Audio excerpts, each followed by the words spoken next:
All right.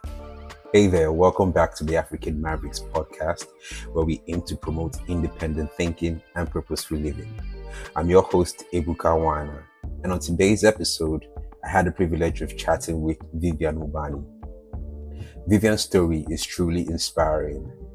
From navigating the challenges of growing up as a girl child in Nigeria to advocating for education and digital literacy, Vivian has dedicated her life to making a difference. As the oldest of three daughters, she defied societal expectations and pursued her passion for learning, even taking up child work to support her education. Now she's empowering others through her community development initiatives and digital literacy programs.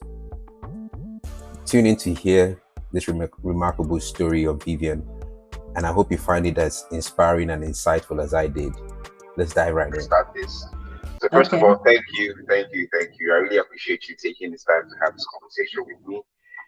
To kick off, which you were already kind of giving me a snippet of your story, but to kick off, can you just, give me a background of your story and how it led you to where you are today?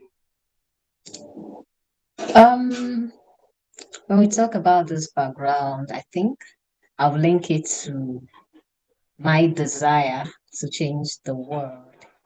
One girl, one woman, one community, one school at a time. So I'm passionate about the girl child because I'm a girl child. Okay. And I'm the oldest of three siblings, of three daughters in my family. So we are three. So Hence so the passion. so education is very, very important to me because you're Igbo, and there's this priority placed on the guy, on the boy child, when it comes to inheritance, when it comes to hierarchy, when it comes to a lot of things. Yeah. So I'm not disputing that because we all have a part to play in that position, in the gender space. So for the lady or for the girl child, I feel that there are more opportunities that need to be explored so they can thrive well and maximize their full potentials, which I think education is one of those areas. Education gave me a voice. And how I started was I left secondary school, I think about the age of 16, 17. And I love learning. I'm a very curious person. I read a lot of books. I am very inquisitive. I ask a lot of questions. So I Music to my wanted ears. so I wanted more out of life. And I had plans. Okay, this is what I want to be when I graduate from secondary school. I thought of being working in the public health or becoming a nurse. But for some reason, I switched to the arts class, not the sciences anymore, because I wasn't quite enjoying the chemistry and the physics. Reason being that my teachers were always absent, and we had limited funds at the time for me to receipt if I happen to fail any subject, and that's going to be very traumatizing. So I said, okay, since I do well in the arts classes, I think I have to switch to the art, which I did, and it's been a very good decision. I cleared all my papers, and then I was so excited because I put in so much effort to that. And after graduation, I realized that, my parents, they couldn't fund my education at the time due to some financial constraints. So that's what led me to taking up the childcare work. So when I get some savings, I'll support myself and support my siblings, my family, in general. So 6 years down the line, I thought, okay, I think I've saved enough and I really want to go back to school. But in between that, I had a post-secondary diploma, a diploma in childcare. I graduated with honors and a member of Delta Epsilon Tau, International Honor Society of Georgia. So that was a distinguished award for students who did distant learning and surpassed their grade, the average grade. And at the end, I came back to Nigeria because I was going back and forth, right? Okay, so you were this was in Georgia? Or where was this? In Georgia, but it was a distant learning program. Okay. But I was in Maryland. So my Okay. job at the time, it allowed me opportunity to travel. So I've been to Maryland, to Virginia, I've Okay. been to Texas, a lot of cities in the US at the time then. Oh, nice. My return was in 2016, actually, to continue my education. So I resigned from the job. And since then on, it was a new environment for me in the Nigerian system. So I was trying to fit in. And the curious me at the time was, I think, was becoming a threat. So Was I what? like I to, didn't get that. was becoming a threat because I asked a lot of questions. So I think students have some limitations being here. So you don't get to ask questions. So I think should be like that. But I didn't back down because it also built me. I made friends, great friends, lecturers who have been very helpful and supporting me in my career. And that was when my volunteering journey started. And within that period, I think in my second year, I started the NGO, which I'm currently running now. So the idea behind that NGO was to make access to learning opportunity easy and free and equitable. Okay. As a girl child, I know that if I hadn't taken that decision, I'll probably maybe be doing some kind of menial job or maybe forgotten about schooling or doing other things, or probably got married at the time. So, but education was a really, really big part of my life. So I wanted more, wanted to pursue that. And I'll constantly tell myself that I wanted to be a professor. So, and that dream definitely comes true. A professor? So, yes. Okay. So, so it's good to have a goal. It's good to identify a problem in your community. It could start from your family. It could also start from your immediate community. Then, you spread it across. So, going back to how the organization started, about 75% of my classmates in my department, because my major was in elementary education. And when I asked a lot of them, they said they found themselves in the department because this wasn't what they applied. So if you could count like the number of persons who actually applied for education, there are very few. Yeah. And the class wasn't fun for them. They just wanted, oh, let me just get a certificate. I could, join politics, I could do business and all of that. Then I spoke to my friends, how about we do it like this to make the education program more exciting?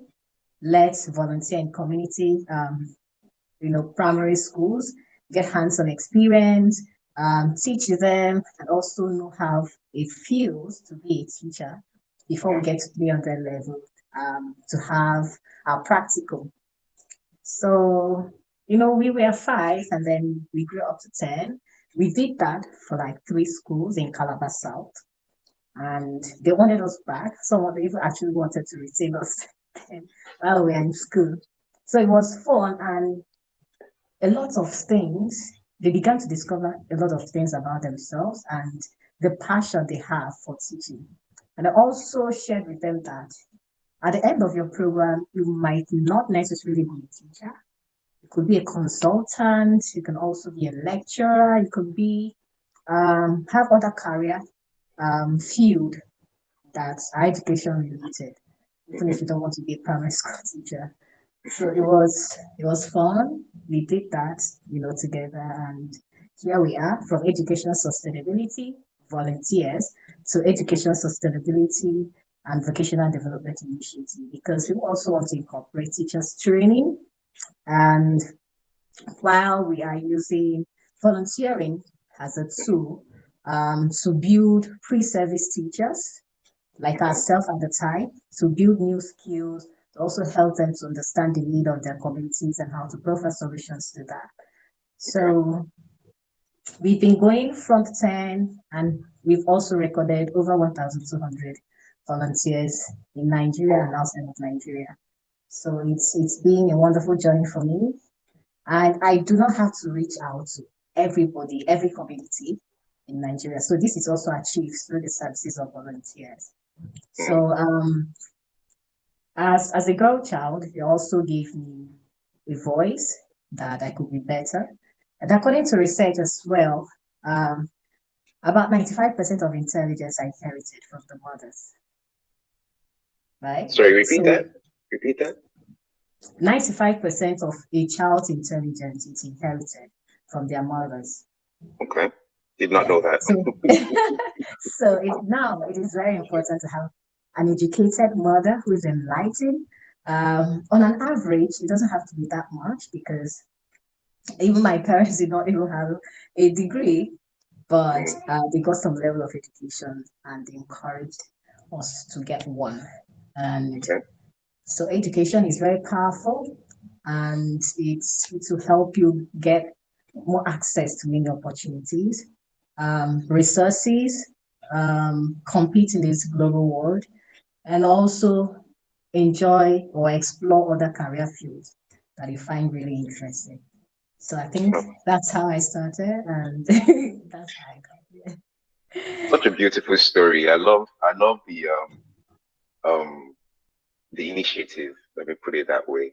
You know, it feels like at each stage you took a step back to analyze the situation you're in and figured out how to be of value to not just yourself, but you know, by adding value to yourself, you eventually became value to the environment around you. I love that. I love that. The question now I want to ask is, what were some pivotal moments that happened in your life that, you know, would you say made you take this path? And who were there any like people that majorly influenced you or mentors along the way? Okay, I think I've shared this story a lot. One of them would be a family member Okay. who would always tell us, you end up getting married, you have no inheritance, you can achieve more. You know, why waste your time getting an education? Just get married, right? So being a girl child means that you're already a liability. So I wanted to change that narrative. You can be more, even while you're married or while you're still single, you can achieve more. And then also, I got to a point in my life where someone mentioned to me that you can't get it, you can't reach this level. So the first thing this person mentioned to me was when I left my job to get back to school. Oh, are you in the village? so so it was a really weird question because you leaving your job doesn't mean that you're moving back to the village or you're getting married to some locals out there, but you just wanted more out of your life. So it was, for me, a way to unleash that which I have inside of me, to change the narrative that we're not just liabilities, we are assets, and you can choose to change that for yourself. Because when you build yourself as a woman, or as a girl child, you're building others. When you get married, start building families, you're building your children, the knowledge begins to spread across. Because when you train a woman, you're training a generation of women, of children. So education is very, very important for me and for people that are around me. I think these are really stories, special stories that took a really different one that inspired me. And then I'll also say my mentors. I have mentors who also encourage me. They're everywhere. So they will always call me, Vivian, what's your next move? How about you trying on this opportunity? How about you applying for this opportunity? I want you to, you're doing amazing and I want you to grow. So I had really great support system as mentors because I don't want a case where I'll burn out and when I bleed, I spill on others. So self-care is very important. So I have to prioritize that. And when I need to go on a retreat, I speak to one of these mentors. So this is the challenge I'm having. Could you advise me on ways I can navigate or how to bring solutions to that? So mentors are key players in my success stories. They are mothers, they are brothers, they are sisters, they are my support system. So I really appreciate that. Okay, awesome. Awesome. It seems like from what you just shared now, what I get is that you're the type of person that is motivated by people that say you can't do something. I think I'm that's self-motivated. I'm a self-motivated person. So, definitely. and I don't want someone to tell me you can't do it. And when you say I can't do it, then I have to prove that I can do it. So I Yeah. have to stretch myself the extra amount to let you know that we can be anything we want to be. Only if Yeah. we stay focused, only if um, we are goal oriented, we plan it out and see. I know sometimes we plan things, man proposes and God disposes, right? 100%.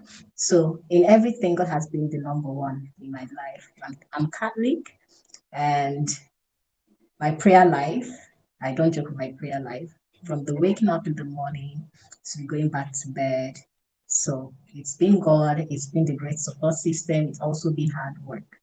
So we have to keep motivating ourselves sometimes. So we know that, people around us already maybe have engagement and they can't motivate us. We have to find some part inside of us, to motivate ourselves.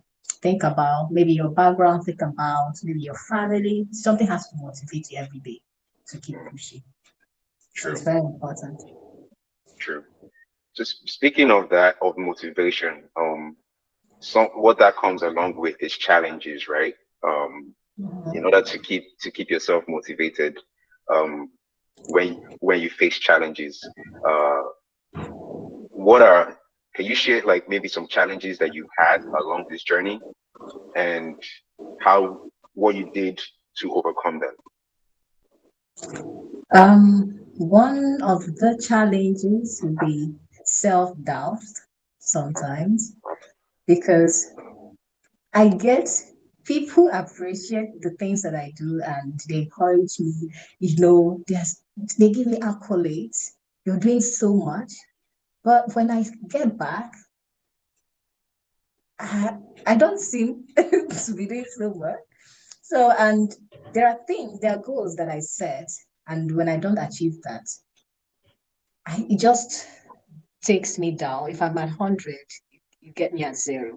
So I have this fear of losing, right? I have this fear of losing and self doubt, which I could say imposter syndrome.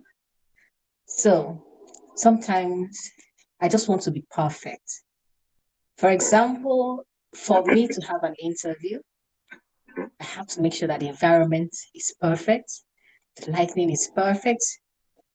It could be maybe I could be given 3 days to prepare for that, but I Mhm. also want to make sure any sound, any disruption could just discourage me.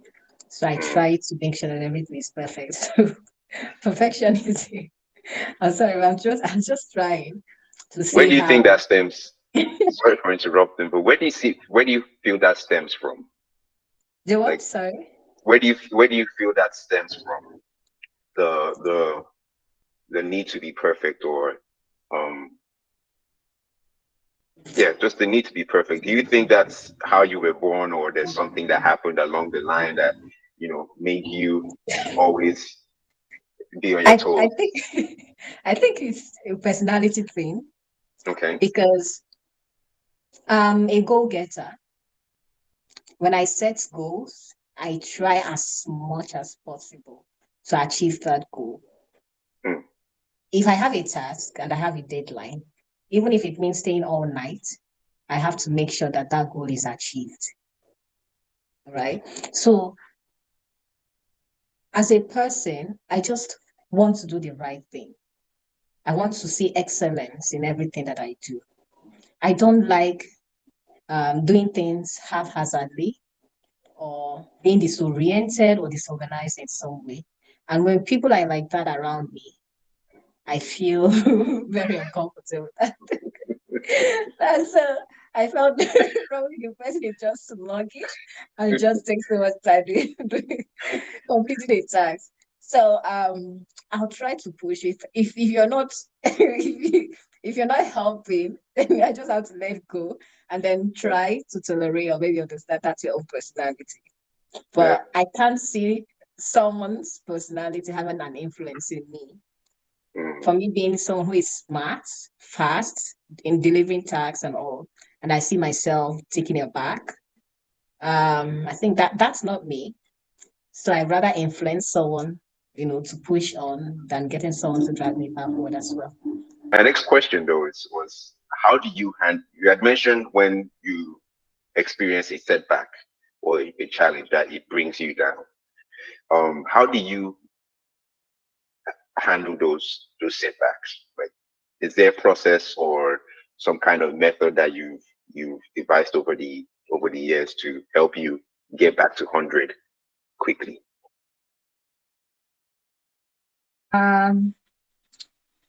Well, just like I'd say, I'm someone he's easily hit by the challenge, and I get really emotional if things aren't going the way that I want it. Mm-hmm. I'm going to share an experience. I had an interview, and I wanted a noise-free environment. I could have done that at home, but for some reason, the noise at home might not allow me to do that. So I chose a quiet hall. So when I got to the hall, and then there is this loud music, and I tried to, speak to the manager to help me reduce the volume. He said, "Well, people come in, people have choice, they have to listen to the music and all of that." So I had to think about going to the restaurant. And when I got to the restaurant, it was it was different Yeah. because this is a festive season. There is a lot of noise in the background. They are playing Christmas songs, and I wasn't quite comfortable. I felt um that I'm going to lose out on that. So the first thing I did was to find somewhere, relax while in the restaurant, then think about what my next step would be because I barely have less than 10 minutes. Because I have barely less than 10 minutes to attend to, to get online. Mm-hmm. I went to a lounge somewhere. Mm-hmm. So I sat down there and got a bottle of drink because I was tensed. I was prepared for this interview, but the environment wasn't helping. I was moving from one point to another. So after having the chilled drink, I then put on my ring light, my laptop, everything, took a deep breath, and then spoke to myself, you know, um, with positive affirmations. You can do this. People has been in these shoes before, has encountered these challenges. You're not the first person to do this. So just giving your best shot, giving your best, regardless of the challenges. This is the country you're in. If it means you speaking to someone, okay, this is what happened actually. Please try to bear with me in case you have to notice any disruption. So sometimes I overthink things. But the best way to solve that challenge is to talk about it, embrace it, knowing that you don't have control over it. We need to understand that there are things we have control over and there are things that we do not have control over. So those things we don't have control over, we just have to embrace it, talk about it more, and people who are around us will feel comfortable, or those who might be involved will feel comfortable to embrace it as what it is, and not you struggling to see how you can fit in. Sometimes we find it difficult to fit in. It wouldn't work. But talking about it, I think, will help us relax more and then get a better solution to that. Awesome. What I get from that is that you do you do what you can to become present of the moment, or to become present in that moment, and then remind yourself of things that you can focus on. I'm sorry, things that are within your control, right? And that's what you focus on. Right. Awesome. So the next set of questions I want to ask is regards to purpose and independent thinking. But before I get into that, I want us to go back to like your background and speak about your relationship with your parents. The reason why I say this is, as an African, especially a Nigerian Igbo Igbo person, our parents know what we are supposed to. They even know when we are going to die, and the day and how we are going. So I think that's something that, you know, to most of us, it's a challenge of finding our voice and purpose amidst that, you know, external noise, for lack of a better term. So could you just speak on what your relationship like is with your parents and how it has influenced your journey, the journey you are on right now? Well, as a normal Nigerian parent, yeah, you know what we get to deal with. mm-hmm. So they want your life planned in a certain way. They want to work in a certain way. They want you to do things in a certain way. And whenever you have conversations, harmless conversations, I realize that those conversations goes around the same topic. But regardless, I have a good relationship with my parents, and if I'm in trouble, if I'm struggling, if I have wins, I could share that with them. Okay. So I have my parents who are always there to support me. So regardless, my mom sometimes will always want to chip in. Oh, look at this person's daughter. He's married. He's getting married this December. He's getting married this weekend. Are you going to attend? I'm not a wedding time. I think I've only attended like 3 weddings. Would you say what you're doing right now is your purpose? And how do you define living purposefully?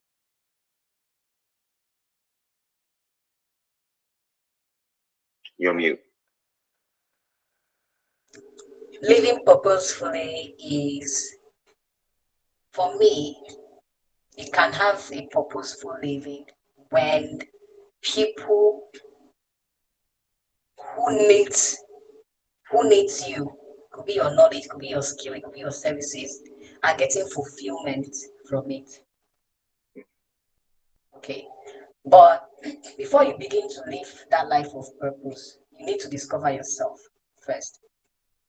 Self-discovery. And after you have discovered yourself, you need to have clarity.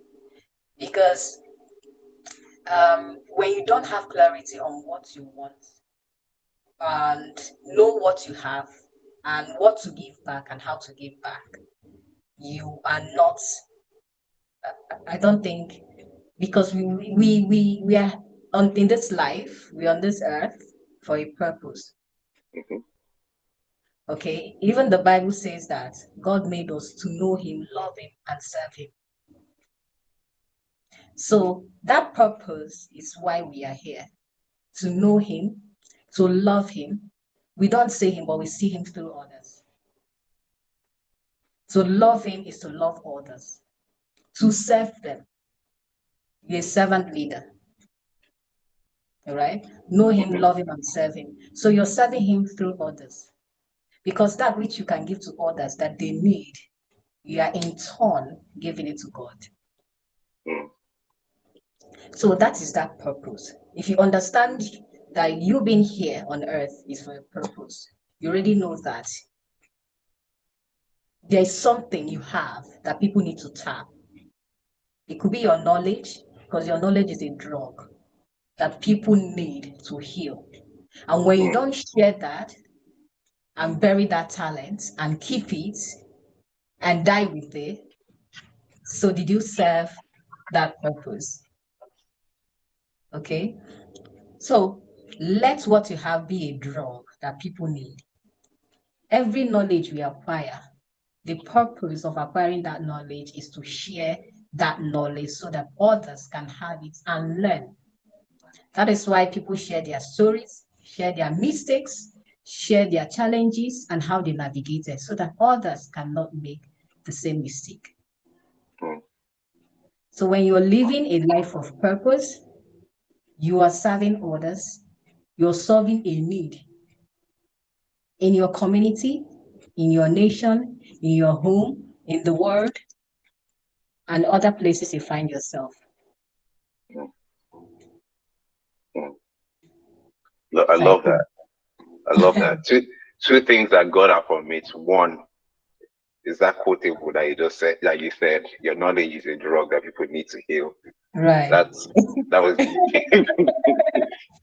The second thing I got from it is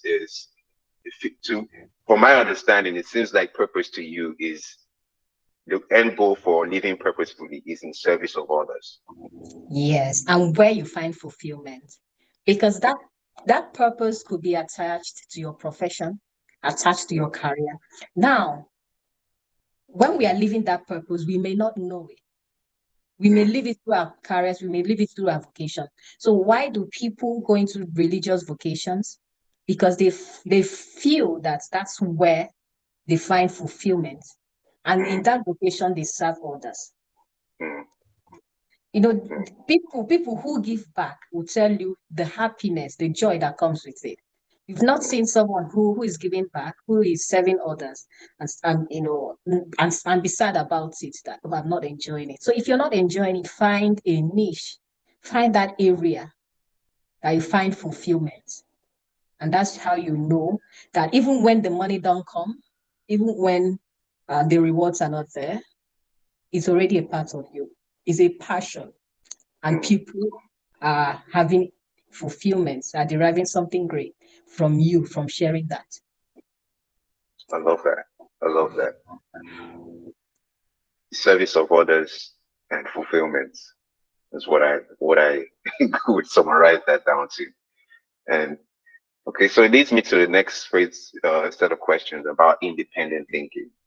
From our conversation, before I go into that, just from context, I think I shared this to you over the LinkedIn DM, but the intent for this African Mavericks platform is to promote independent thinking and purposeful living amongst Africans.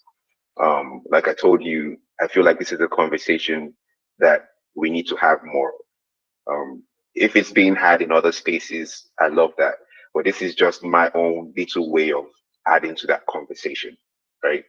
So that said, when it comes to thinking independently, which I already think from your story you do very well at, is what does it mean to you? And would you say you've always been this way, or is something that you trained yourself or experiences led you into, you know, learning to think for yourself? Independent thinking can only thrive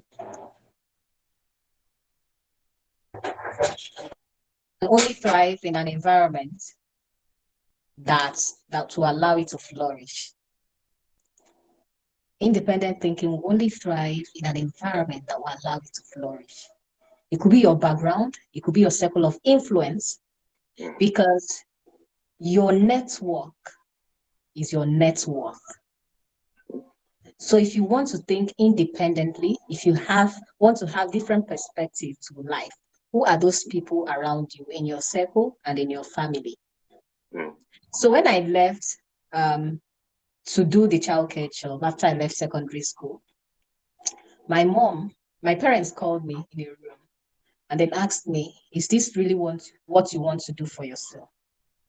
Because I've never left home. My siblings and myself, we are like triplets.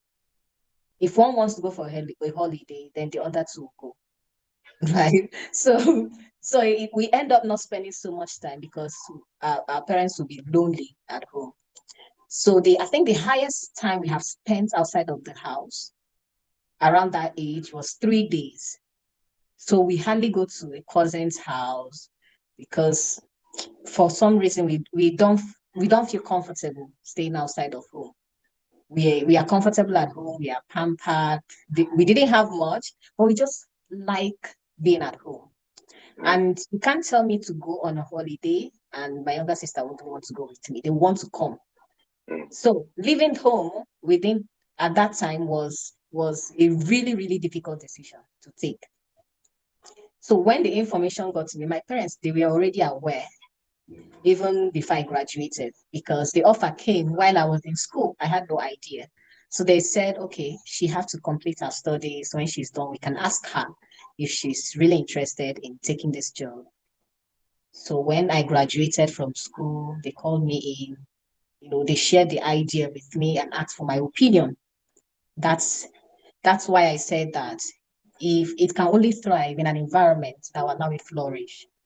People's opinion of you, people's opinion around you, people's perspective of you as well. Because in my family, we we have a democratic family. So where we can always call anyone out who does things that we don't like.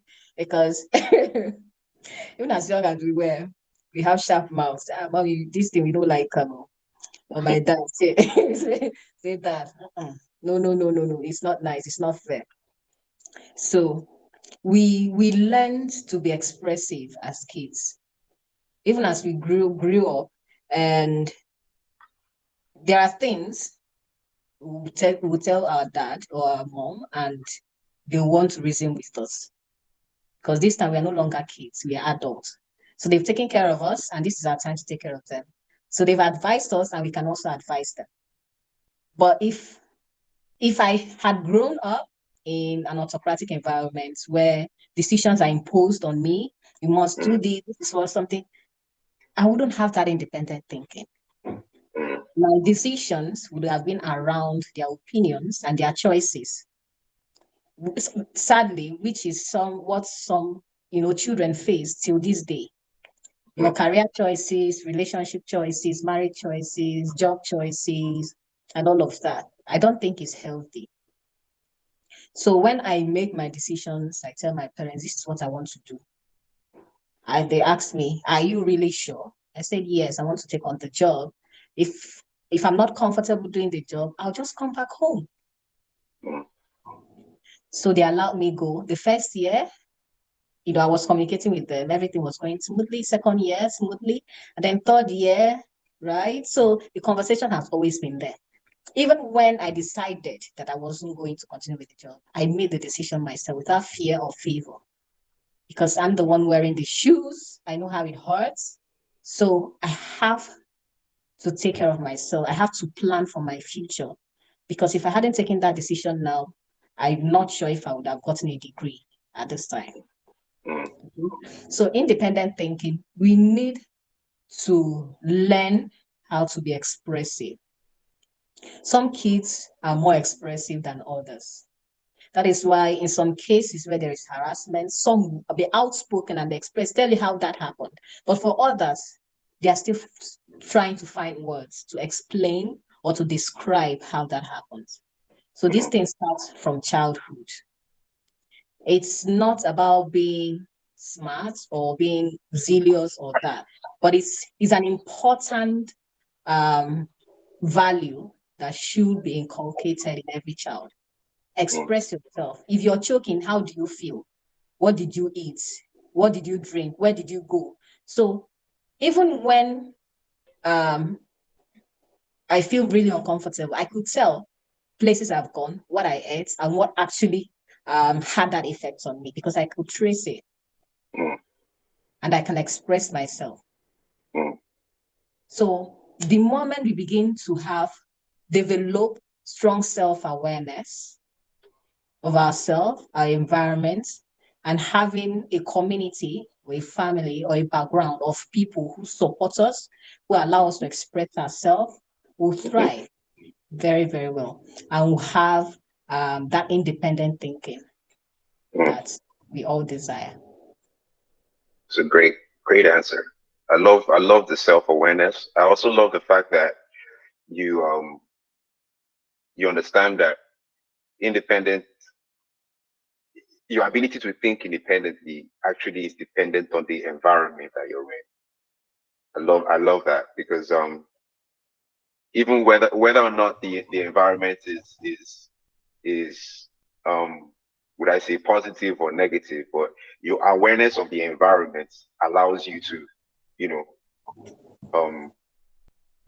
would I say frame your perspective on things. Right. And I'm glad to hear that your parents have been supportive, have been supportive of your independence. Let me put it that way.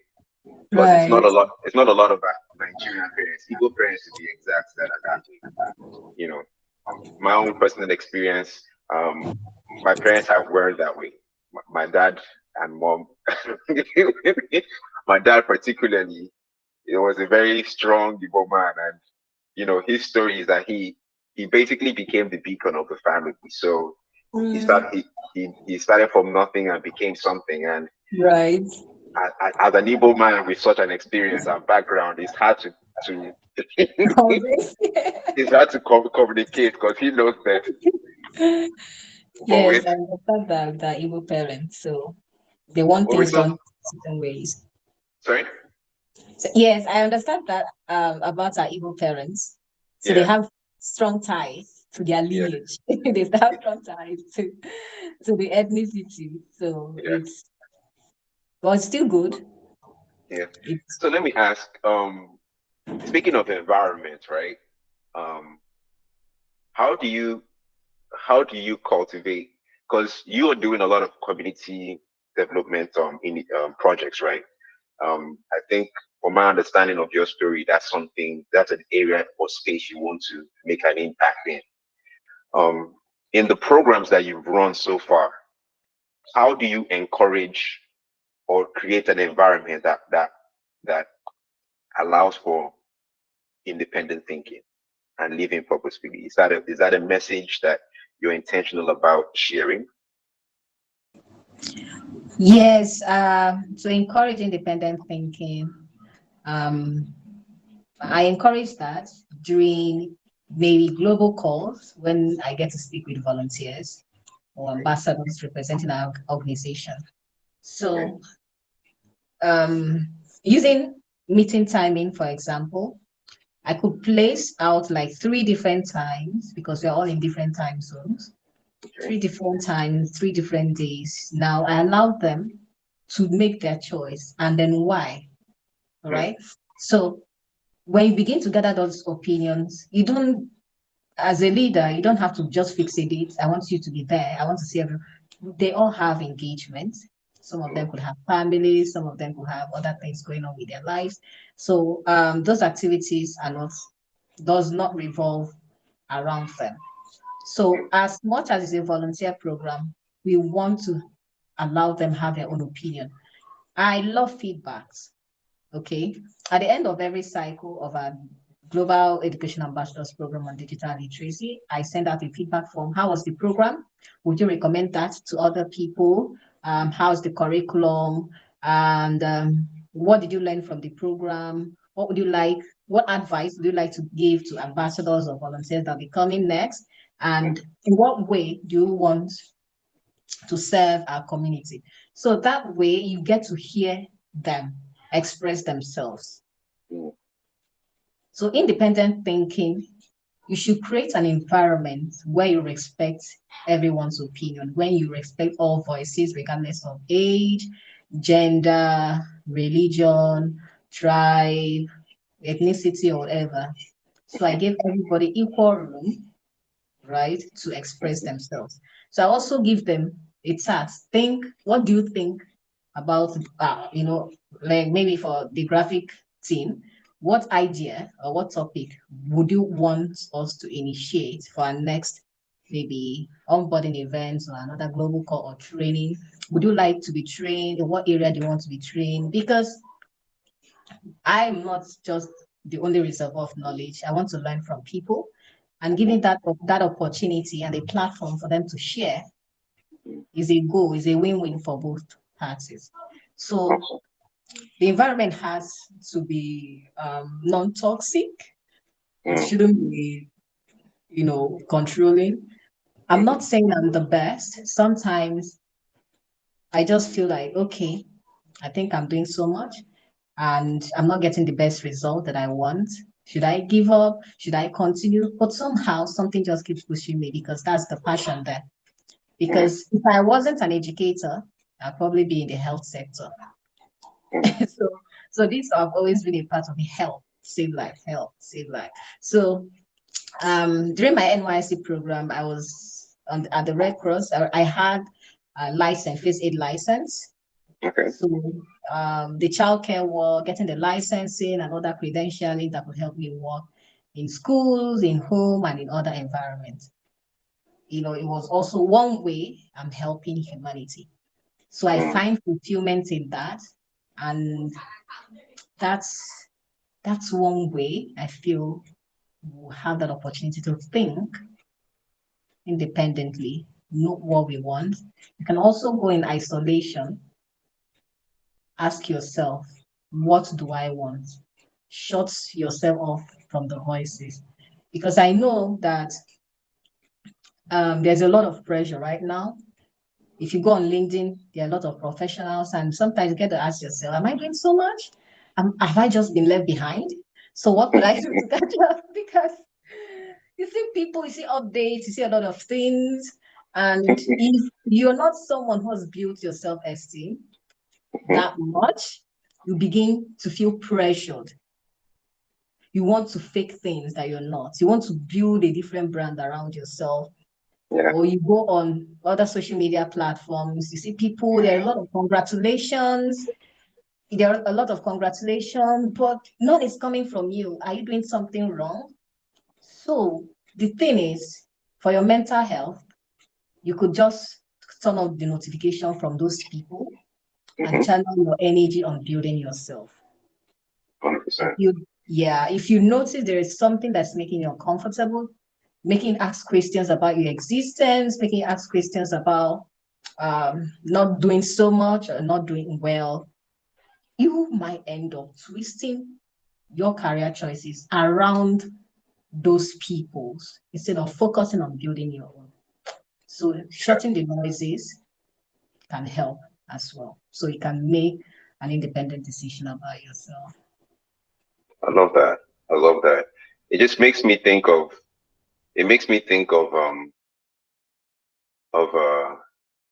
one my own personal story. Like one of the things that helped me, gain confidence to to do the things I do is my study of the Bible. And I learned from that most of the people that God used to do, you know, amazing things were not, would I say, for lack of a better term, they didn't have all the accolades. They didn't have all the degrees, they didn't have all the the would I say social status, but God still used them to do big things. So whenever I'm feeling that way, that's something I used to remind myself, that my journey is different. Everybody is made differently, right? So you can't be comparing your own journey with someone else's journey. It just leads to a lack of confidence, if you ask me. And that's. But I love the fact that you're conscious enough to be aware of the fact that there is that external noise, and that external noise, if you pay attention to it, it does more detriment than positive. Yes, those are distractions. Like something I'll always say to myself, um, starve your fear and feed your focus, right? Starve your fear, then feed your focus. So when you starve your fear um, of not being enough, your fear of losing, of your fear of making mistakes, your fear of not getting congratulations, your fear of losing out on the application, congratulations. I've lost out on so many. And I think I'm gonna share it off record to later. so, This is a safe space if you would like to share. so, I had this application, but I'm not going to mention. So I applied, and at the end of the day, I was rejected. So in the midst of that rejection, someone called me. So it's like you trying to heal. I almost busted out crying because I wasn't expecting this. Because I've gone through the stages, everything seemed perfect, that I'm getting it. Like, and then I got a rejection message. Oh, this is it. So I was just trying to process the whole thing, trying to heal. Then someone reached out to me, please, would you advise me? I would like us to have one-on-one call so you can advise me. I have this interview coming up. I'll need you to advise me on this. You know what? I accepted. I said, okay. Huh? I accepted. Yeah. I accepted to give the advice to someone. Okay.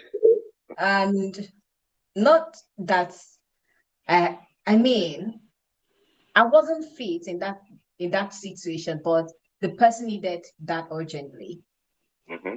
So I decided that those mistakes that may have resulted to this, I want the next person to correct it. If I didn't win, so it's cool for the next person to win. So I had to put myself together. I had the one-on-one session call with this person, and it came out great. So I was happy, even in my difficult and my painful state, my sad state, I still got an opportunity to help someone. I think that's fulfillment that we are Right. talking about. Yeah. So, so it's really not easy when you have to deal with your own pain and you still be a shoulder for someone to lean on. So it takes lots of emotional intelligence to do that. Very true. Very true.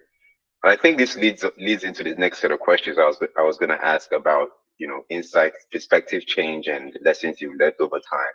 So let me ask, what are the most valuable lessons? I know you shared a few as the conversation has gone on, but when I ask you pointedly, like, what are the most valuable lessons that you've learned on your journey?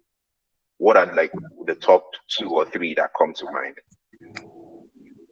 I would say that time and season happens to everyone. Okay. So how you make your bed, so shall you lie on it. Mm. So it's good to make mistakes. Don't beat yourself to it because there are phases we encounter in life. Mm-hmm. There are periods where you encounter wins. There are periods where you're going to encounter losses. Mm. And you have to also use the same energy to embrace it.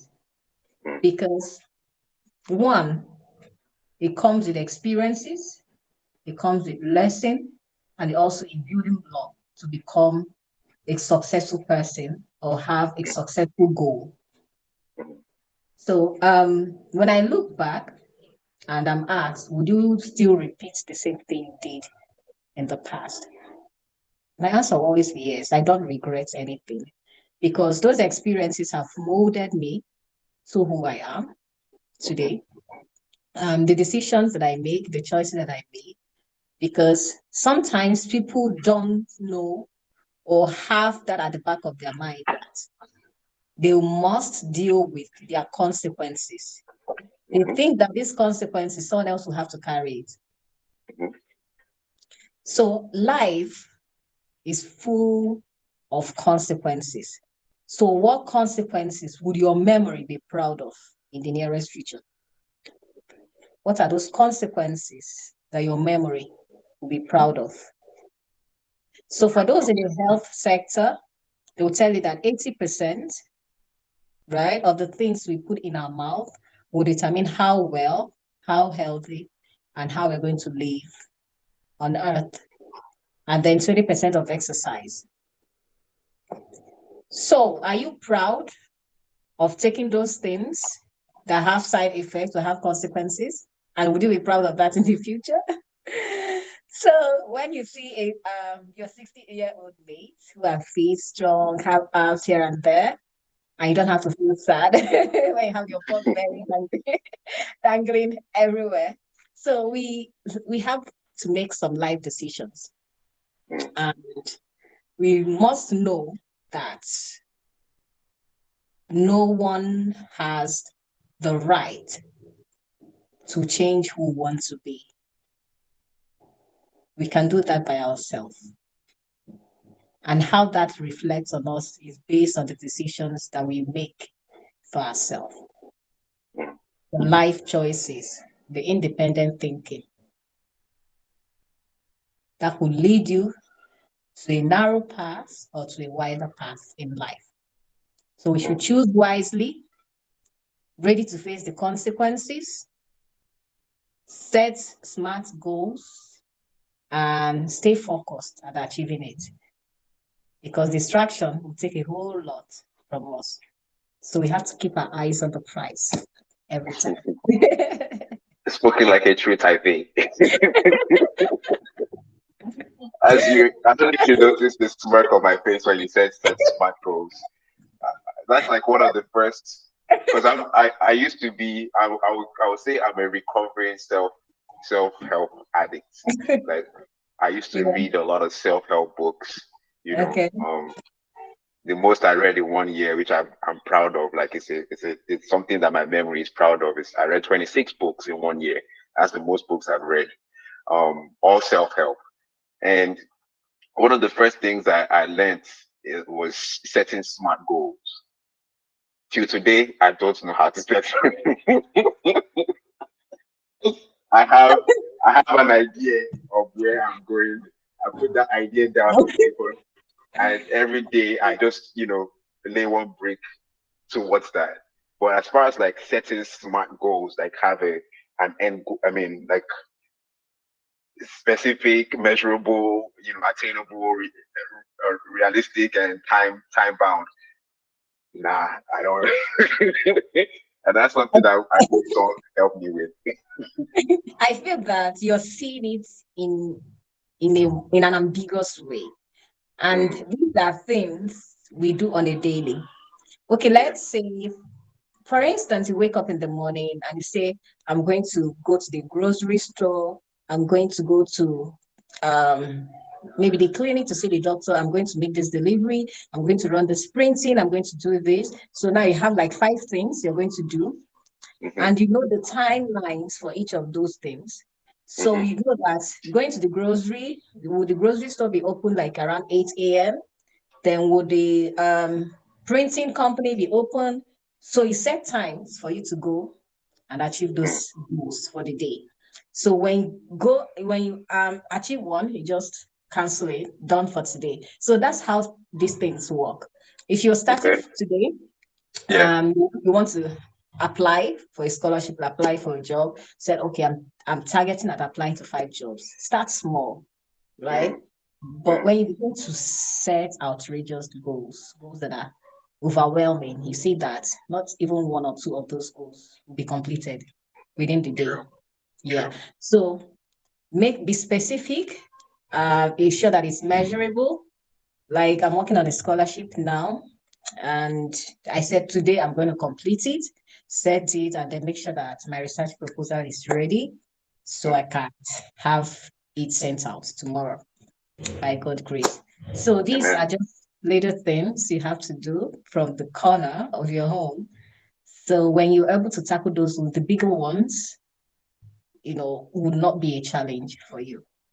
Well, I guess I should give myself some credit. Thank you for that, because that kind of gave me some perspective. Because when it comes to setting daily goals, I have it right here. I write down on a piece of paper what I'm going to achieve, and it's usually for the day, and it's usually in line with, the bigger goal that I've envisioned. So I guess I should just give myself some credit and not be too hard on myself. Exactly, because the achievements of one goal will also influence the achievements of the other goal, like the SDGs. They're interconnected, Very true. So very that's true. How that works. I'm glad you brought up SDGs, because that was like the next set of questions I was going to ask. From a bigger African context, right? How do you see what you're doing, your journey, the purpose you're called for? How do you see it impacting or influencing the larger African context? Okay, when we talk about the SDGs, first you need to understand what the global goals of the SDGs are. So people hear the SDGs, we get to talk, what are the SDGs? What do they mean? So we all know that is a blueprint to achieving a sustainable and a global world. It is broken down into 17 steps. Unlike the Millennium Goal that was 8. So those ones were very ambiguous. So the world, the nations of the world came together and said, okay, we need to split it to make it easier for those in the grassroots and the local communities can understand. So when you have a knowledge and understanding of the SDGs and knowing each of those 17 goals, you know that each of the work that we do in service to humanity are interconnected and related to that. Whether you are in tech, you're providing services in tech, you know that it's in line with goal 8, which is creating the same work, all right, for economic development.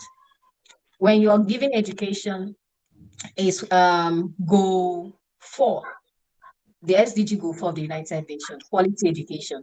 How do you intend to give quality education? So this quality education as well have targets. You can be targeting early childhood, you can be targeting elementary, you can be targeting the youths and people who have disabilities. So education has to be equitable and inclusive. So there are targets for each of those SDGs and know the areas your organization or the work that you do is surrounded. So when we also talk about goal 5, which is gender equality, in what way do we want to achieve gender equality? By giving women access to leadership and administrative positions, ensuring that women and girls also have access to education, digital skills to thrive, and access global opportunities. Gender equalities in this sense means that they are not limited.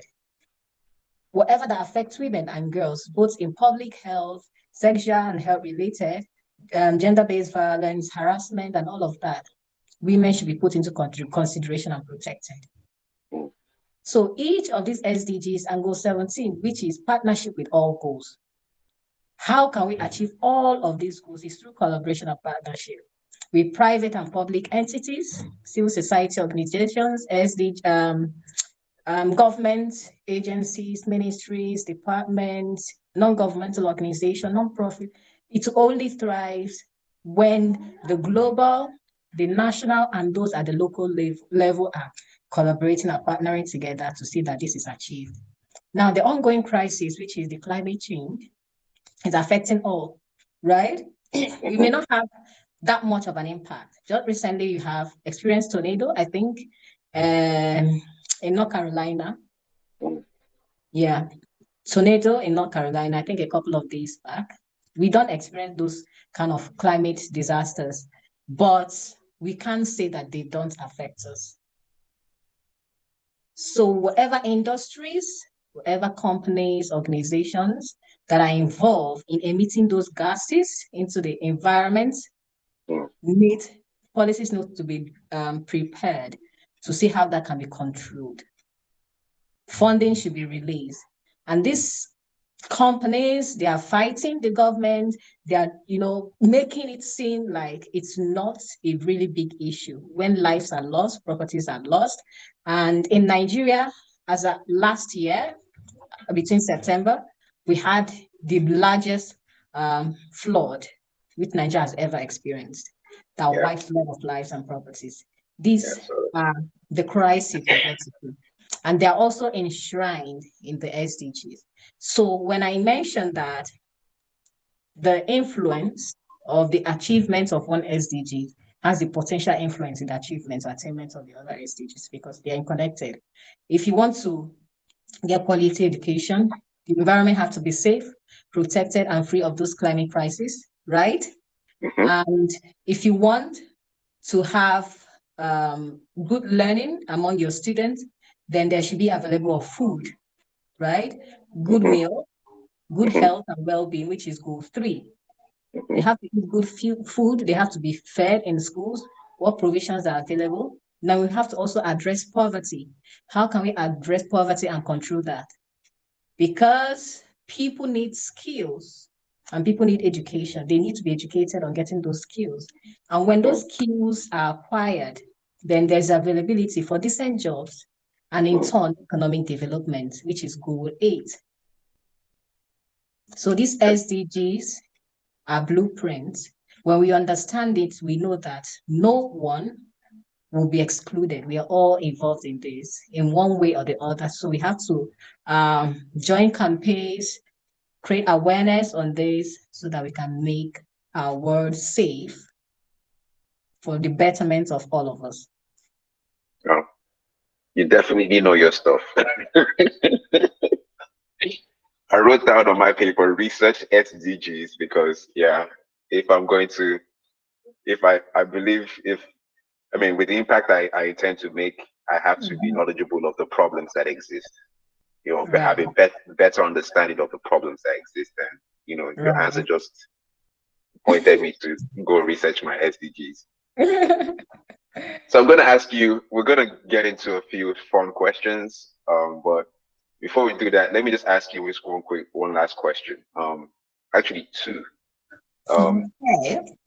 How was your perspective, the Vivian of now and the Vivian of a few years ago, when you started, like say, when you, would I say, became more intentional about what you're doing? How would you say your perspective has changed over time? I get more clarity because using my initiative as an example, when we started, we had a plan, but we didn't modify that. We didn't have so much clarity and the extent to which that could go. But we just wanted to change the narrative. We wanted to help my classmates. We wanted to help our community. We wanted to develop our skills. So these were things we just want to be involved. Advocacy, equipping ourselves, getting hands-on training to prepare ourselves for the practicum, the teacher's training. So as we progressed, I began to see and have new understandings about the program we want. Now I have to go back to our objective after we have registered. We were officially registered in 2021. So that's where we began to align ourselves to what do we want? Okay. What are we getting out of this? Who is going to be involved? What do we need? To what extent do we want to go? Now we have a redirection. We have more clarity sessions on what we are doing right now. But at the time, I just wanted to do things, okay, to help. I didn't have good grasp, good knowledge, or more clarity on what I was actually involved in. So I wanted to have an NGO, but now I knew that NGO is a lot of work. And you need funding to thrive. Because you have annual registrations in Nigeria with CAC, you have other things, documentations, you would also need facilities and the rest. So it's not just about being out there. So I'm learning, unlearning, and relearning other things.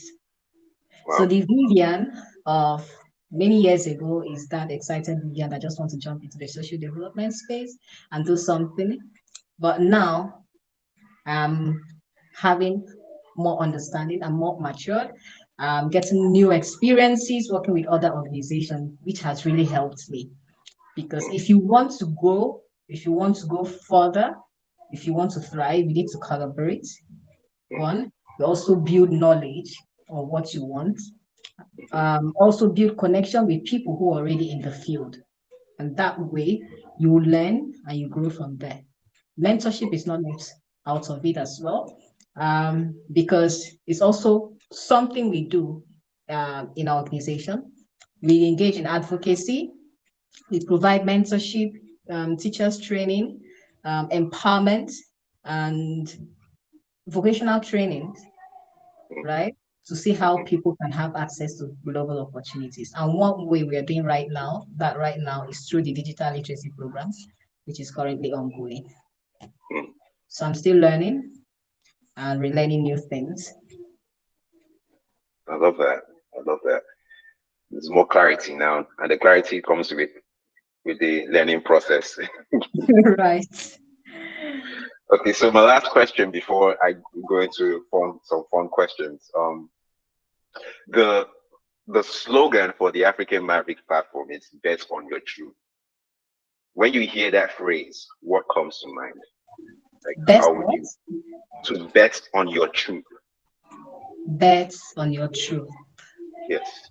When you hear that, what comes to mind? How would you explain that to me? To bet on your truth.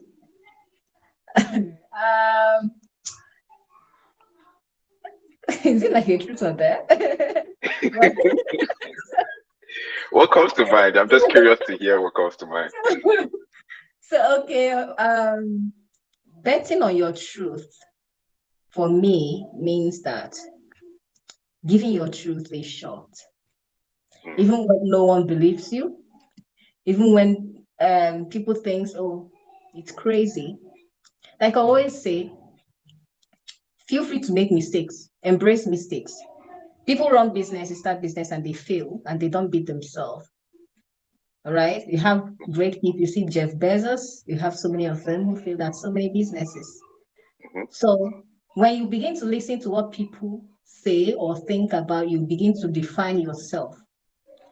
And one thing that stuck with me, I told myself before I left my job was, if I don't plan myself by myself, people will put me in their plan. So I have to plan myself for myself and by myself. Otherwise, people will put me in their plans. And that plan might not be favorable for me. And that's not the path or the route I want to go choose. All right. So betting on your truth, as much as if I think it's crazy, that truth is crazy, but you know it's the truth. Bet on it, stand with it, give your truth a chance and see what comes out of it. But regardless, always get ready for the consequences that comes with that truth. Because you can lose the whole hand. I don't know if you play poker. Or you can go all in on the card that you think is a sure win, and the other person comes out on top. So I love how you ended that. I love how you ended that. So now let's go into the world is a global village, and the sky is enough to contain all of us, our ideas, and there are no one idea. There is no one idea that hasn't been tried on or hasn't been existed. So every innovation we get to see, that was one that started before it. So it got recreated or got renovated or innovated in some way. So that is why we have research. People understudy.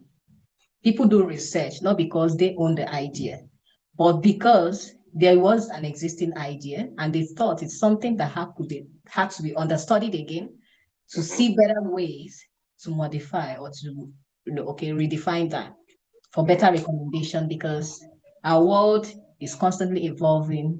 Everything has been digitalized and we begin to see new things coming up.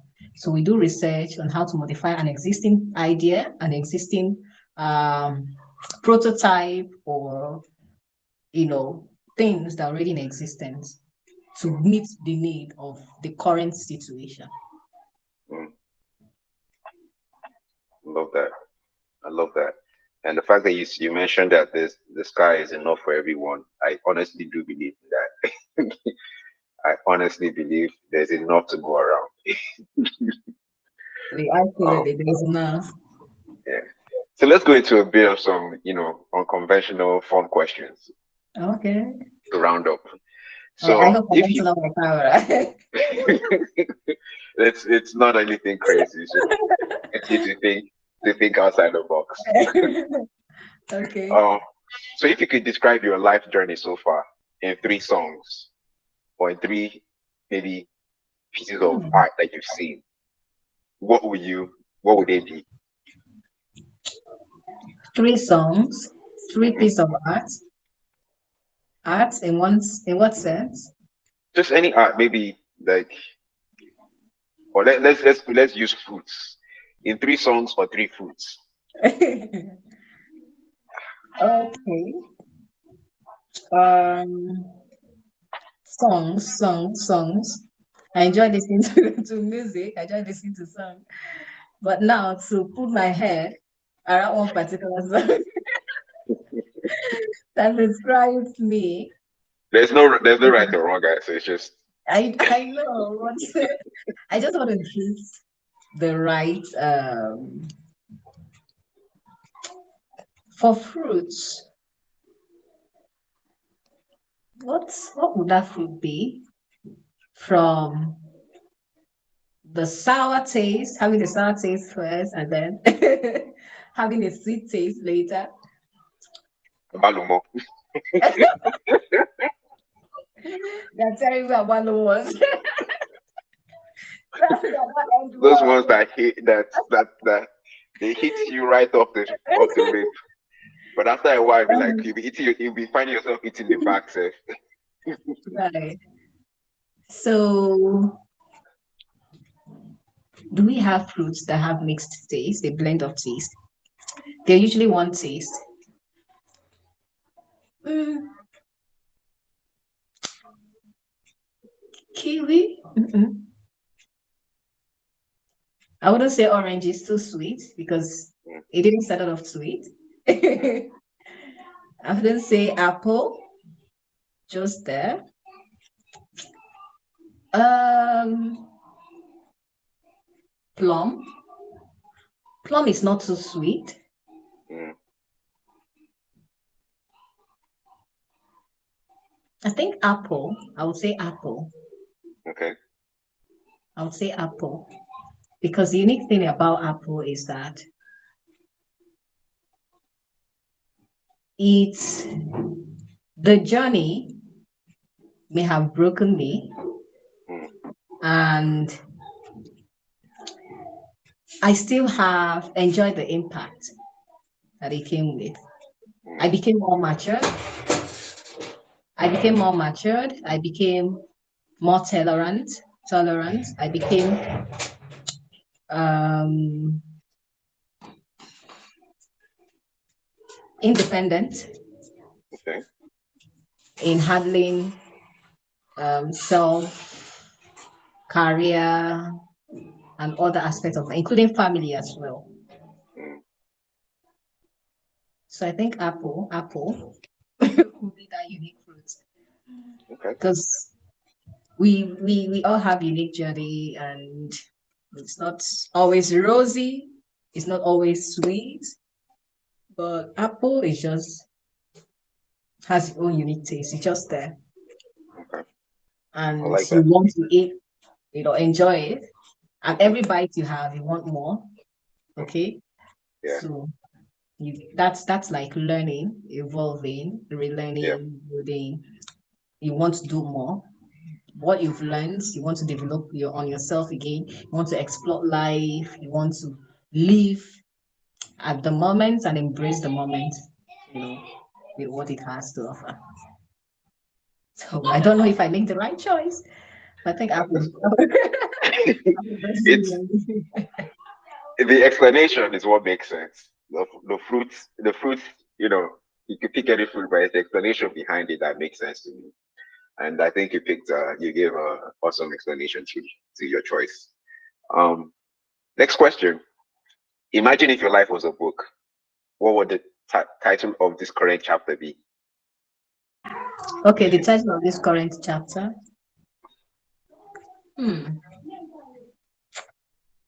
I think.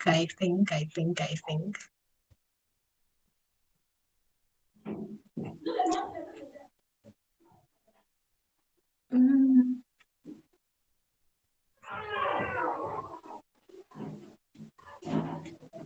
I think becoming. Okay. Becoming. Love that. Becoming me. Yeah. Becoming Vivian in all the glory, in all the mistakes, in all the successes, in all the achievements, all the learning. I'm becoming me. I think that would be. Okay.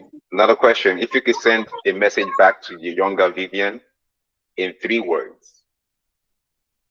If you could send a message back to the younger Vivian in 3 words, what would it be? And it doesn't have to be like a sentence, maybe just 3 words three different words that could be coded. And you want the younger Vivian to make sense of it.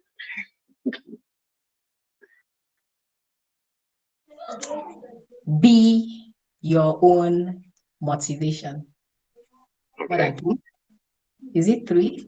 Be your motivation. We'll go with Be that. your motivation. Be your motivation. Okay. All right. I like that. Another question is, I think this would be the last one. If life is a journey, right? What kind of vehicle are you traveling in? And what does it say about your approach to life? If life is a vehicle,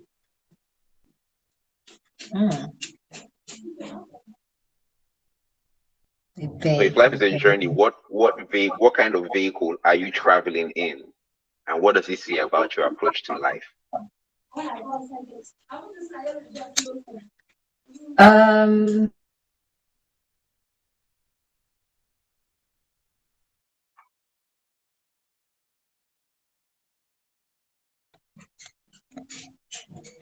I would say my favorite car, which would be Let me guess, Benz. not G-Wagon.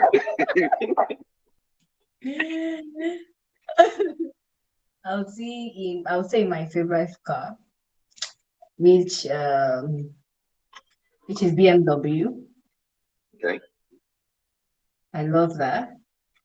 And just enjoy the ride.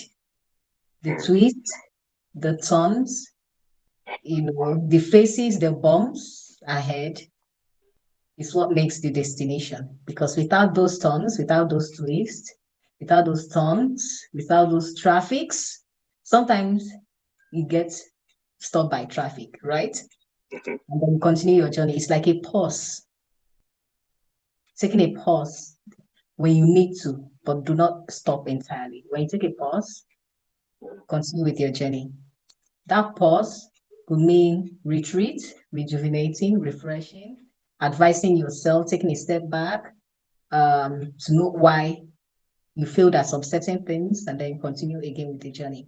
But when you stop entirely, it shows that you're giving up. Winners don't quit. Successful people don't quit. They take pauses, which is okay. If you fall, just get up and continue. Why I wouldn't go choose by maybe and by air. I don't want to go faster to arrive to my destination, because without those experiences, the sightseeing on the road, you get to see people smiling, the cheers, the market people, those that are walking on the road. Those are the things that makes the journey beautiful. For me, you don't have to rush it. You don't have to overspeed. You have to drive within range, your speed limit. Look through your window. Let those people out there inspire you. Because they said rich people don't throw stones on glass windows, right? So you don't have to throw stones, you don't have to splash water on them. You just, smile, appreciate what you have. Because when you're riding, most of the time when you're on a road trip, you enjoy it more because of the sightseeing, because of the things you get to see around you. But when you're on air, 45 minutes you've arrived, you didn't enjoy the ride, you were just there and no experience.